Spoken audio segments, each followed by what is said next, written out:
Сәлеметсіздер ме? Ұлылықтың көшін бастар, ізгілікке жаны құмар ұстаздар қауымы. Мен Түркістан облысы Қазығұрт ауданы Ыбырай Алтынсарин атындағы жалпы білім беретін мектебінің қазақ тілі мен әдебиеті пәнінің мұғалімі Қыдырова Камшат Тағайбекқызы. Бүгінгі таңда Қазақстанда Дарын Teachers ізгілікті ұстаздар қауымдастығы ұйымдастырған халықаралық оқыту курсының екінші лек тыңдаушысымын. Және де осы курсқа тіркелгеніме, білімімді жетілдіріп жатқаныма өте қатты қуаныштымын.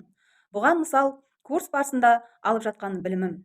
Атап айтар болсам, курстың алғашқы күні спикер Пайызов Ермек ағайдың фин елінің білім саласындағы ерекшеліктерімен бастауы менің курсқа деген қызығушылығымды оятты.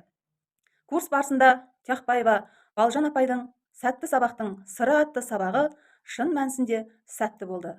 Бізге баланың өсуінде, дамуында, тұлға болып қалыптасуындағы психологиялық қолдаудың сан түрі қыры мен сырын үйретті. Корея елінің білім саласындағы балаға қолдау білдірудегі түрлі методикасымен бөлісті.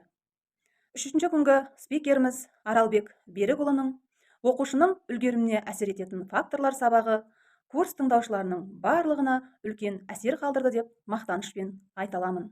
Біз бұл сабақта атақты профессор Джон Хеттидің оқушының өсуінде, дамуында, тұлға болып қалыптасуындағы ерекше әсер ететін және де кері әсер ететін факторлардың бірнеше түрін меңгердік.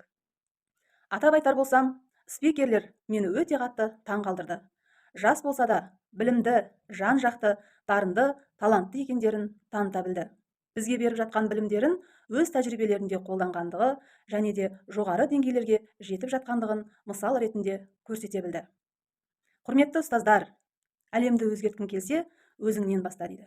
Мен өзгеруді өзімнен бастадым.